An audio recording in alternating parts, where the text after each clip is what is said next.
Just before we dive back into the episode, I wanted to quickly share something that might interest you, especially if today's conversation has got you thinking about your own sustainability work. Some of the things we hear most in this industry are, I wish I could connect with other people doing this work, or I'd love to turn my sustainability expertise into something more. Well, 51 to Carbon Zero, the sponsor of this podcast, have created their own referral network. And it does exactly that. This isn't about selling you something, it's actually about helping you make money while building the sustainability community we all need. So here's what's in it for you. First, you get to join a genuine community of sustainability experts who share knowledge, refer work to each other, and solve problems together. So, no more working in isolation. Secondly, there's real money involved. There's 10% plus commission on software referrals. We're talking about projects that go from 30 grand up to 100 grand. Plus, you'll be able to boost your presence by taking part in our fireside chats. I've actually got an email in front of me from Louise Stevens, one of the ambassadors, and it says that all her clients are genuinely happy because she's got a great partner and her clients love them. But here's the bigger picture. You'll be helping accelerate the sustainability transition that we all desperately need. Every referral, every connection, every collaboration moves us closer to the world we're all working towards. If this resonates with you and you want to earn some extra income, click the link in our show notes to become a 51 to Carbon Zero ambassador. Okay, back to the show.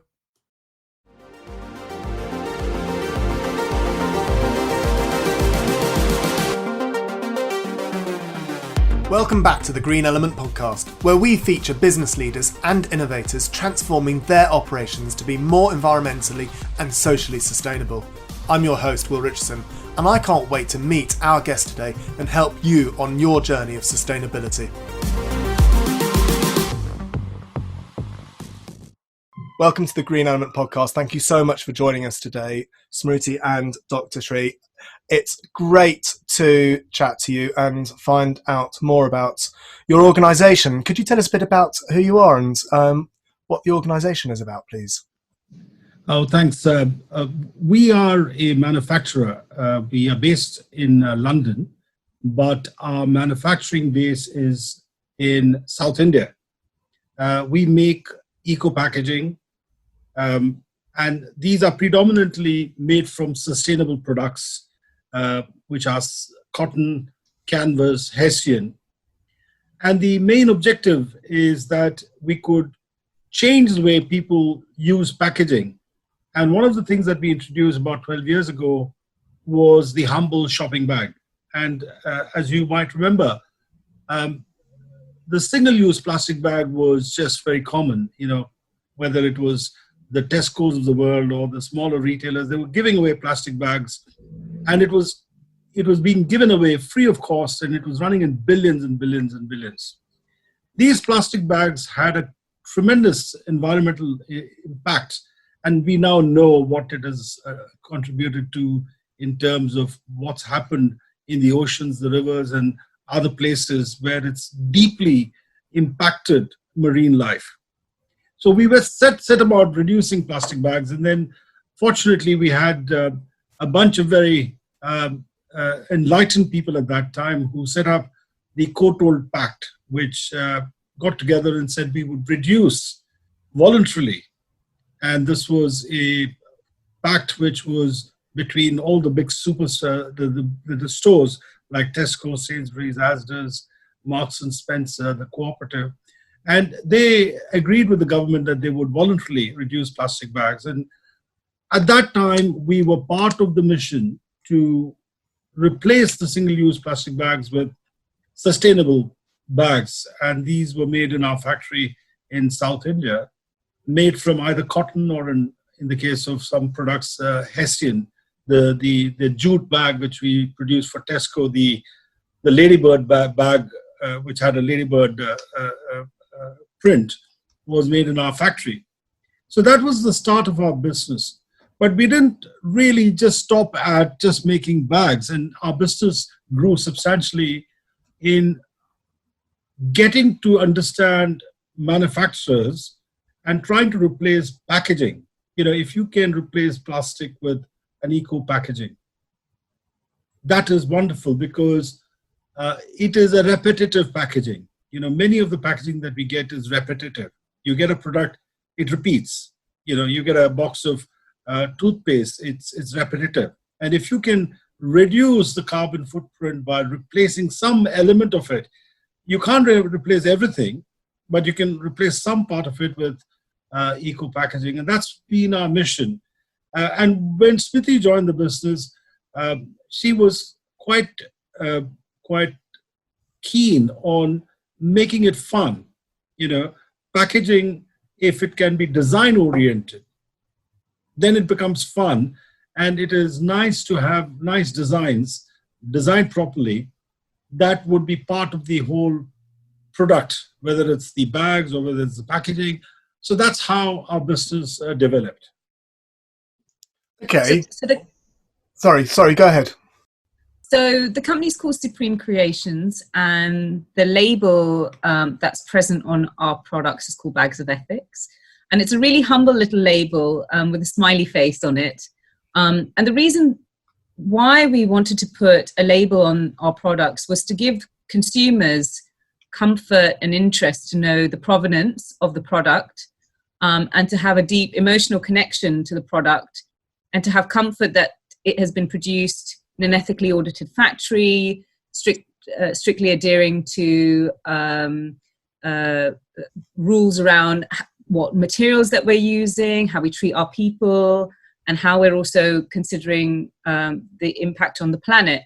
And this label started life inside the product, but over the past few years has become a really valuable component for our clients and our collaborations. So whether we're working with the British Fashion Council or some fashion retailers or the likes of Nike and Google, many of these brands now want to affiliate with us as a business, not just as a manufacturer of a high quality product, or a manufacturer who can hit a certain price target, or a manufacturer who can hit certain sustainability credentials, but a manufacturer that can directly connect with the consumer and has credible credentials that a consumer can relate to.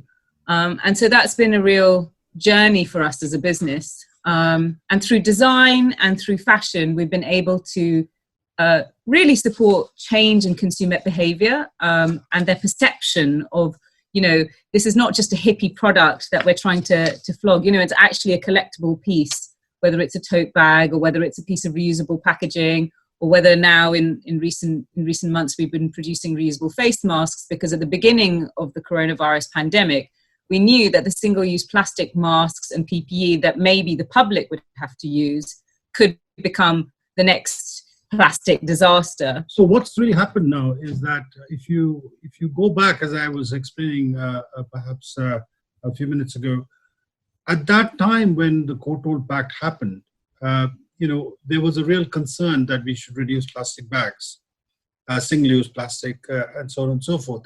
So much work was done. And I have to give credit to all the big retailers and the general public and government. They all jointly brought in a big campaign to reduce plastic, and people were getting more and more aware that single-use plastic is bad. And people started using their jute bags or their cotton bags or reusable bags, and they were concerned about reducing plastic in packaging. Now, what has happened now, if you see now, when you look at the recent COVID experience that we have, we all are now wearing face masks. But it's so tragic to see today that these single-use face masks are made from plastic. And we're talking of, a single-use face mask can only be used for about 4 to 5 hours. You then have to chuck it. So you can quite imagine the volume of plastic that is being thrown away. This plastic is actually worse in terms of what's happening, because even a bag, the plastic bag, was being reused in some forms. They were taking it back home and reusing it in some form. But this single-use face mask is being chucked on the roads. It's being chucked anywhere they can find it. And it is then finding its way into the rivers, the oceans. And we're talking of not a few, we're talking of billions, absolute billions. And unfortunately, while government is now talking about various things, this is an aspect I'm a little surprised as to why they don't make it mandatory for people to not, at least, the ordinary public don't need to wear these single-use plastic masks. I can understand if it is the hospital where the standards are different. But for the ordinary Joe Blogs on the road, they can very comfortably protect themselves with the cotton face cloths, which can be reused, 50, 60 times. And that's much more environmentally friendly. Don't you think so? Yeah, no, I do. Yeah, I do. And it'd be interesting to, you have talked about the fact that you're ethically audited in your factory in India. What kind of process do you have to go through for that? And how do people feel that's being verified, or You see, when we are dealing with a large store, for example, whether it's Sainsbury's or Boots or Tesco, to be an approved supplier, you need to be audited on. There would be an ethical audit, there would be a technical audit, and there's a commercial audit. You really have to go through all these audits to be a supplier, because a big store is very, very organized in allowing only few, because there will be thousands of suppliers who are chasing a business from one of these big stores.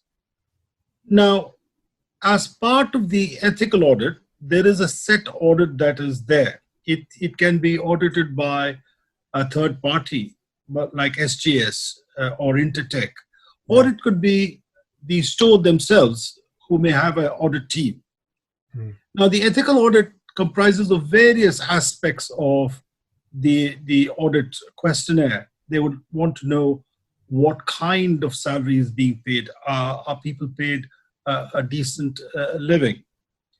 What are the working hours? Are we making people work excessive hours? Are we employing child labor? Do we have enough facilities for them to use good toilet facilities? And especially if you look at it today, during COVID times, the number of factories in many parts of the world who've had big occurrence of COVID are factories who don't have good sanitary facilities. I mean, we have excellent facilities, and what tends to happen is that the various ethical audit questionnaire is actually well designed, and rather than we try and be scared of trying to please the auditor, I've always felt very comfortable asking the auditors to teach us as to how to get better, because basically these ethical audits is actually to help us improve not just our ethical standards, but also our efficiency, because it's good to have workers who are healthy, who are able to come to work, feel happy about it. So we've had to go through all these ethical audits from various various retailers over the past years. And the same thing is the case with technical audit, where we are technically audited as to whether we have the required machinery, the required technical knowledge to deliver the products that they have. The recent face masks that we were manufacturing, we are supplying to Boots. I can assure you, Boots is one of the most difficult retailer to get past, because they are a medical retailer. So their whole culture about audit is very highly stringent, because you could supply a product where it could kill one of their customers. So they're always worried that any product that is sold by them is of very high standard. So the audits.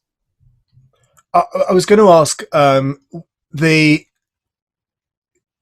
before the podcast started, you talked about having predominantly women working in the factory. I think you mentioned 80%, and I'd love to explore on why that's a good thing, because you were talking about that before. But is that asked about in these audits, and are you or do you feel you're going above and beyond what's actually currently being asked for? I think what is happening with having women is that over the years, as I said to you, my first, the general manager was a friend of mine who had the similar kind of ethos. Well, I'm going to interrupt. Yeah, sure. Because I think a part of the, I think as a daughter of the founder of the business, it's been great and really. I think from a purely anthropological point of view or sociological point of view, I think we're a really interesting business, because we come, our heritage is Indian. I'm, British, and we're both British, but our heritage and culture is Indian, and traditionally Indian women aren't thought of as sort of, there are very, very strong women in India, but generally haven't always been traditionally seen as the stronger sex. But I think by being a daughter, it's been a wonderful experience to have a father-daughter relationship within the business, and the philosophy of promoting women definitely doesn't come from me. But I think the fact that being the daughter of a founder and being an only child means that I'm not actually distinguished as a son or a daughter. And I think by having a philosophy of girls can do it has percolated throughout the entire value chain of the business and the entire culture of the business, because whether you're a girl or a boy, you can absolutely succeed. And that's been something that I've personally felt as a daughter. I've always had the best access to education, the best access to anything, regardless of my gender.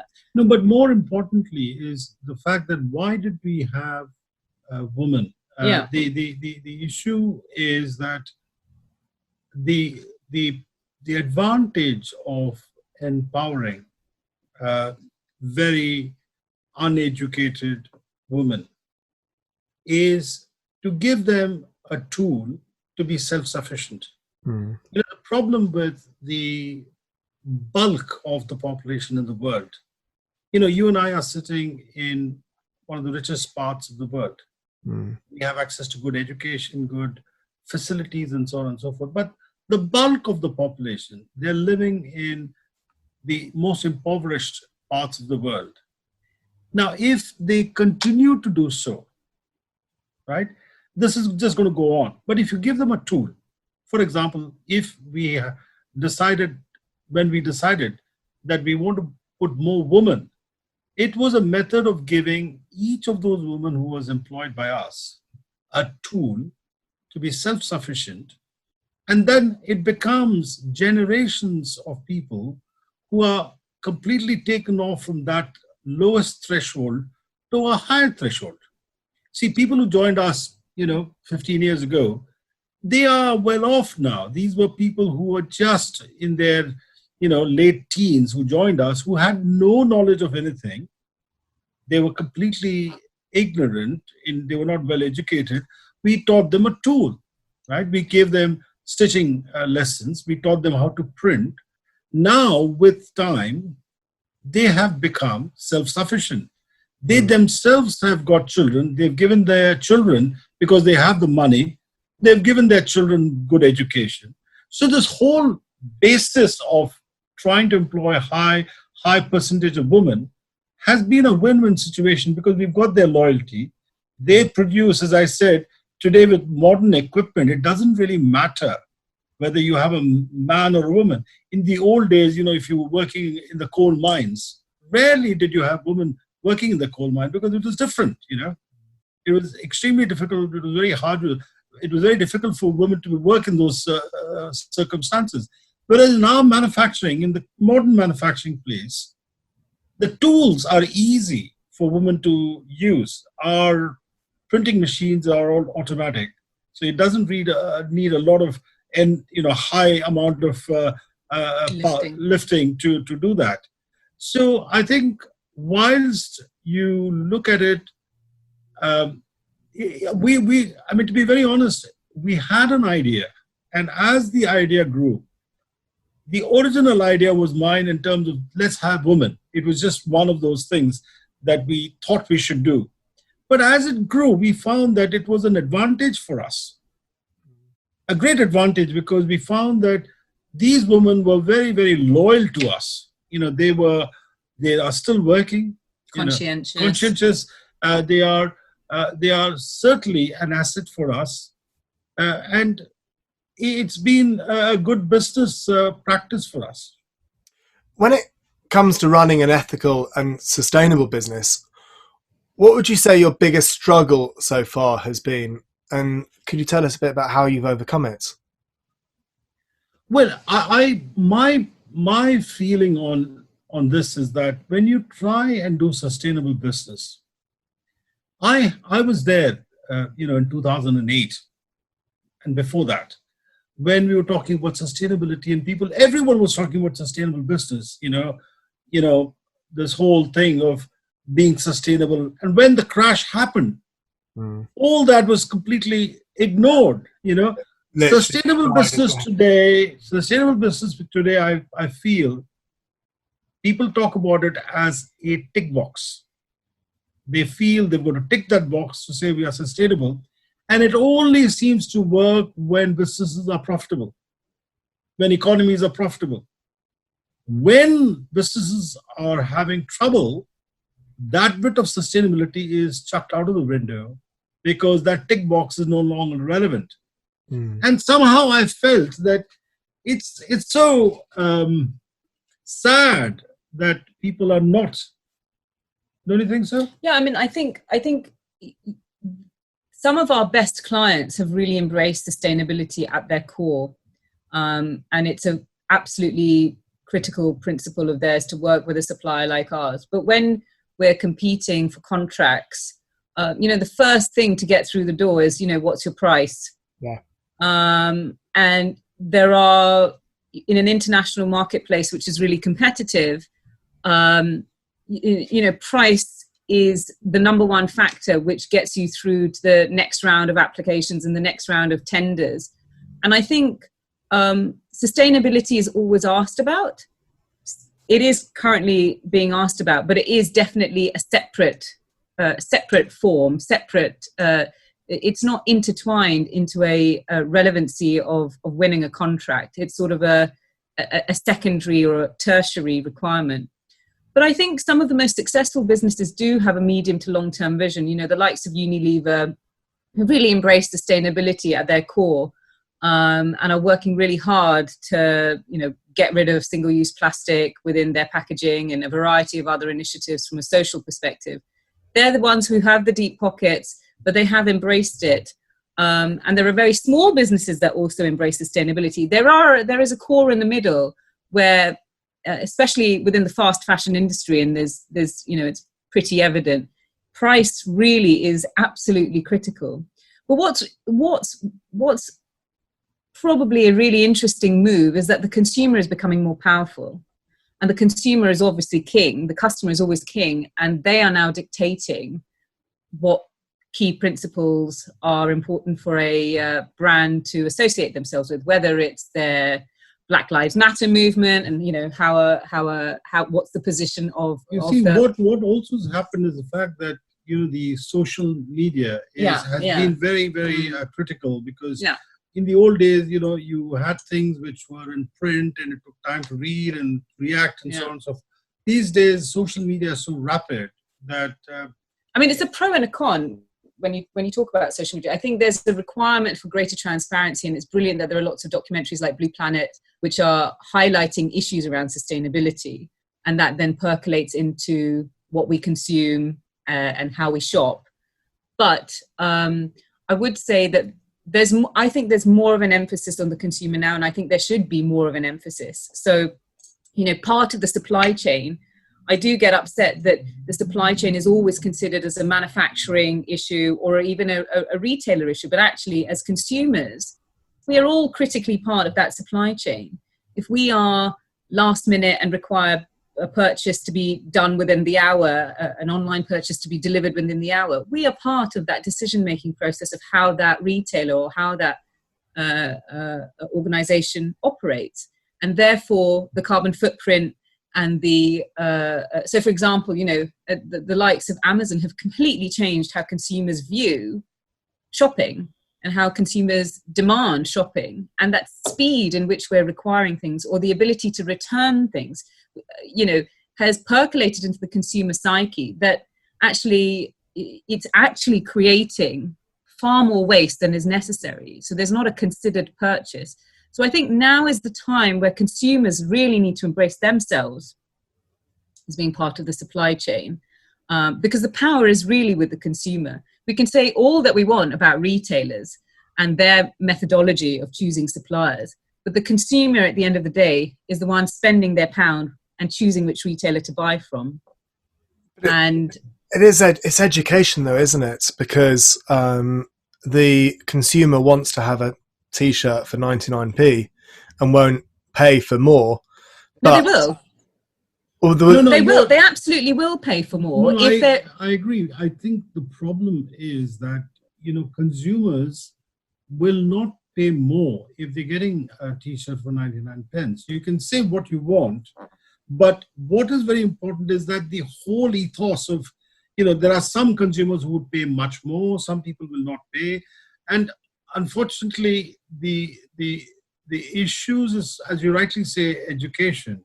And when you look at certain things, in fact, I was in South India on the foothills of the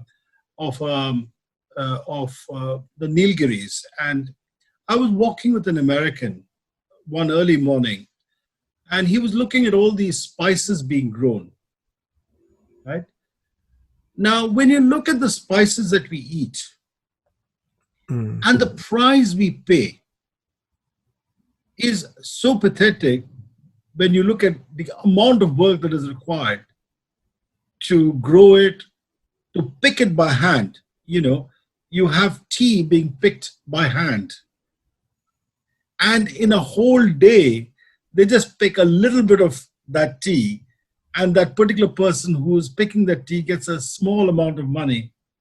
And we are not willing to pay that price that really eventually should go to that poor person who's actually taken so much effort to do it. It's that true cost, isn't it? And I think that's where I was trying to get to with that 99p per t-shirt. I think you're right, Smruti. I think people will pay more for it, but it's the education piece behind it. It's allowing people to understand what it is that has gone into that. So picking the tea for a whole day for that tiny amount, if people actually understood what was going on behind the scenes, I think people would definitely make better, informed decisions. And particularly if you start to think about how long that particular t-shirt is. I mean, we know that the some of those fashion houses that we're talking about, I'm not going to name any names, but they have the 99p t-shirts that are washed once and fall apart because they're just not well made. And actually, if you look at the life cycle of one of those products, it's actually possibly more expensive than buying a £10, £15 t-shirt. Yeah. And you know what happened to that American when we finished that walk? He said, I would never want to pay the prices that I'm paying sitting in New York for some spices, some herbs, and I feel so ashamed that we're paying so little, and we don't mind walking down to one of these McDonald's and paying far more just to get something fast food, you know? So really, when he actually saw what was, how much effort it takes to grow spices, so many things that we we take for granted being grown. It takes, a full cycle to grow something. And then the manual effort of picking it, then processing it, and then coming to the West where we consume it is a big task, which a fair price is not being paid. And I think seeing is believing, and we were really lucky to be part of the Prince of Wales's Business in the Community initiative, and we won one of the awards for national excellence in supply chain. But one of the key principles of the Prince's Trust is seeing is believing. And I think that more work really needs to be done on not scaring people into supply chain disasters. Currently the only recognition of the British public of what a factory is like is the terrible factory disaster in Bangladesh. There are some real success stories. And I think that more work needs to be done, firstly, on empowering the consumer to say, actually, you have a really important part to play in deciding how you consume, when you return something, what price you pay, and which retailer to buy from. And the only way to educate them is to have really positive documentaries that highlight wonderful business practices that are happening around the world. Because the more you scaremonger people and the more you sort of hit them over a head with a stick, the more they don't want to really look at it, And I think that's what Bags of Ethics is. Bags of Ethics is a positive label that tries to celebrate the people and the planet along the entire supply chain, right from the consumer to the designers, to the retailers, to the stitching person, the packing person, the thread person, and personifying each and every role across the supply chain, because it's like watching a cooking program. Suddenly you have this great appreciation of how to make a jus for a Sunday roast. You wouldn't ever think about it, but now that there's such an interest in cooking programs on TV, why can't there be an interest in manufacturing processes? Because we all have a part to play, because we're all consumers. The recent masks that we launched with the British Fashion Council, which was called the Great British Face Covering. It was a designer project, and it was a success story, which had this Bags of Ethics label. The reason I'm bringing this up is because when we have a success story, it can be a win-win for everyone. We had this project which combined leading designers, British designers like Julian MacDonald or Mulberry, or Liam Hodges or Rixo, Christopher Rabin. Now, they were, during that pandemic time, they were really in a situation where the retail trade had dried up. Fashion was in real crisis. They were able to participate in the project and benefit from it. We were able to donate a large amount of money to the British Fashion Council, to a children's charity, to the NHS COVID Fund, and at the same time produce something really wonderful made from a cotton sateen fabric, which reduced single-use plastic, as I was telling you. The amount of single-use plastic that is going into the environment with these single-use face masks is horrendous. We are talking of billions. Billions of masks. And UCL have just done a study. Well, actually, not just done a study, but University College London have released a study saying if every single person in the UK was to use disposable PPE, we'd create 128,000 tons of plastic. And these are really light items. So 128,000 tons is a hell of a lot. Yeah. So this is then getting into the whole environment, the rivers, the oceans. And whilst we try to reduce plastic bags for the last 10, 12 years, this is a monster of a disaster. Mm. And talking of sustainability and the UCL study, what have you done as an organisation by looking at sustainability and environmental management as a whole?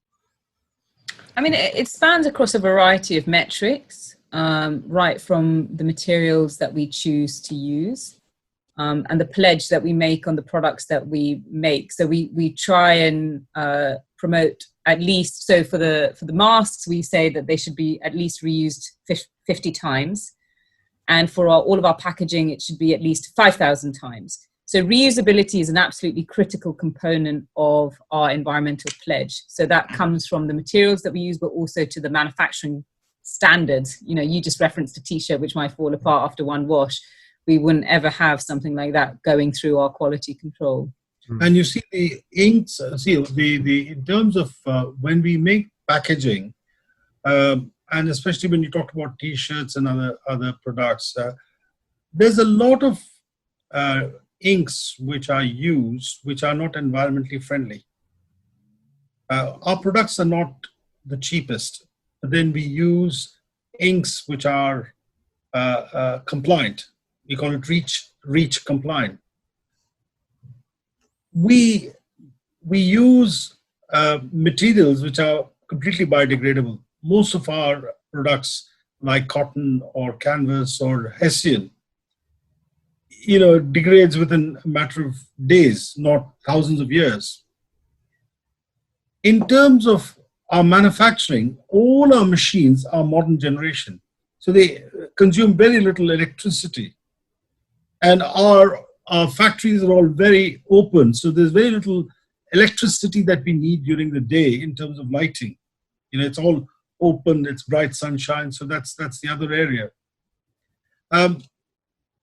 All the inks can be just washed into the gutters because it's completely harmless. Right? So we make sure that all these are ticked off when we're discussing with the designers. Because the other thing that we have seen is if you give an option to the designer right at the time of the concept of the design, even at this time when we were manufacturing the mask, we told the designers, look, please don't give us something which is so designy that we can't produce it the way we want to. So, for example, the brief was to reduce wastage. Within fashion, you'll have something called a placement print versus an all-over print, and we made sure that the designs were created in a way that didn't create wastage in material. And even that tiny request triggered the thought process with the designers, and so they designed something in mind that reduced the wastage in material consumption, which is a huge saving in terms of material waste. And forgive my ignorance, but because of cutting, the way that you cut cutting. Yeah. Okay. Because of cutting. But you see, what also happens is when you cut, it also depends as to how the print has been laid out. For example, if you have a print, suppose you have a picture, to give you an example, suppose we have a picture of your face, right? Now, if we cut half your face, it's not going to look good. But if it's a repetitive... depending on who you talk to. But if it's a repetitive image, like this one that I can show you, it doesn't matter where we cut it. So really, it's a simple thing. A design, most of these designers are really well trained that they can design any design or modify any design to make sure that it's friendly for certain types of manufacturing. So what I'm trying to explain to you is that when you talk about sustainability, it's starts from the beginning, right from when you do the sketches on the drawing board. And as long as you have that as part of your psyche, your ethos as a company, it then becomes a lot easier. If you know that you're building a semi-detached house right from the beginning, rather than a flat, your designer would use everything in his power, in his knowledge, to build that. But it should be part of your DNA, and that is, I feel, part of the sustainable aspect of businesses. it can't be, as I explained to you, it can't be just a little tick that you do when the going is good. Mm-hmm. And when the going is bad, that tick disappears immediately because you say, look, I don't want to know about it because I've got other urgent and important things to do of surviving as a business. Although we are, I mean, I was around and running a business helping organizations be sustainable back in 2008. And what you said resonated with me. And I actually remember what you were talking about of people just going, actually, we're going to hold back on sustainability. But at this very moment in time, with something similar going on with regards to organizations holding their purse strings closer to them, I actually feel that it's happening less, and sustainability is much higher on the agenda with the organizations we're working with. And we've just signed off Finisterre and doing a project with Finisterre, who are in the fashion industry, and sustainability is core to their brand and core to what it is that they're doing. And I think there are more organizations like them that are going to the public, actually, this is who we are. We are sustainable, and you pay a tiny bit more, but you get a lot more from it. Well, I think everyone wants to be sustainable. I think it's cool right now to be sustainable. It's like sexy to be sustainable, and there are occasions when brands are being branded as greenwashing because they've done a collection which is made out of organic cotton and a bit of Tencel and a bit of this and a bit of that, and then suddenly their entire business is considered sustainable. So I think there's a balance to be had about actually encouraging businesses to be quite transparent, saying, look, sustainability is really difficult to define, and it depends on what metrics that you want to define yourselves on, whether it's only carbon or only compostable or only water-based or a combination of all, or whether it also incorporates the people. Because actually, something that we've been battling against and getting quite miffed about at times is cotton has had actually quite a bad rap in the past couple of years because of a couple of documentaries and actually a deep dive into making snap judgments about a product, about a crop rather, is really important to do. So, for example, avocado is obviously a really trendy crop one year, and then it's pomegranate the next year, and then it's coconut water the following year. But the ramifications of it, something being trendy or not trendy, are dramatic for the people that are involved. Farmers are making decisions about what crop they're planting and how they're going to plant it, and their irrigation systems, and the number of teams that they need to employ on their farms. And in an overnight, their entire industry can be turned upside down. And so with the case of cotton, I think it's really important to understand that there are some cotton districts within the world which does require a lot of artificial irrigation. And there are some districts in the world, specifically the farmers that we work with, where cotton is produced on naturally irrigated farms and well irrigated farms through rainwater. And if you didn't have cotton growing there, you'd have floodplains. So it's really important to understand the pros and cons of each and every crop. And obviously this is, requires a lot more education, a lot more of a deep dive, which can be a bit boring. But I think the more of an informed and well-balanced discussion that we can have around sustainability and not being so black and white, I think the better it is. And what would you say, what would you say your metrics are around sustainability, please? You see, as I said to you, our metrics goes back to the basic DNA of our business. Everything that we do, we look at it from a sustainable point of view. For example, even hiring people has to be sustainable, because the first thing that I believe is we don't hire mercenaries. We don't pay exceptionally high amount of money. We pay them well, but then they all work for us for many, many years simply because we want them to be sustainable. There is no point in having a business where I'm sustainable and my people are not sustainable in their DNA. Their core belief has to be sustainable. So waste of any kind.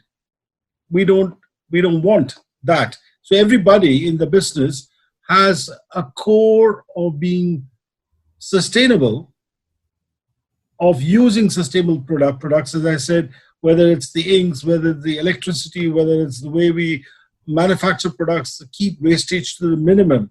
Because at every level, because I am sitting here in London, but the manufacturing is taking place thousands of miles away. It's these managers, it's the various supervisors and the workers who have to have sustainability as part of their DNA. Mm. So when we recruit, we are very keen. As I said, we encourage women to come and work for us. But the other one is to also ensure that the DNA of that person is quite related to our ideas. And we've always found that not paying someone over the top where they become mercenaries is a good way to go about it. If they love working for us, if they love the environment, they love the products that we do, that's quite important. Yeah, I think like your question is almost alluding to like a metric and a formula. And I think that's, it's everything should be based on quantitative and qualitative. And I think the critical component of having a culture that's about a core principle, i.e. let's remove waste, is probably better than, okay, guys, we need to hit a 20% reduction in waste. Because you can actually just surpass that through a change in your philosophy. Yeah. So it's breeding innovation at the very basic level. Every single person in the company has the power to change a protocol if they feel it will be better. And, we've experienced that even in the production of the masks. It's been amazing. We have the lowest quote unquote denominator within the factory. Actually, everyone is equal, but you have the packing lady who's packing saying, actually, I don't think we should be doing this way. And maybe we should stitch it in a particular different way so that we can save on X or do this better. And that culture, I think, is probably a bit more powerful than just having a particular metric. Metrics are really important. Quantitative metrics are really, really important because, it gives you a focus, it gives you a target. And we do have metrics and we do have targets.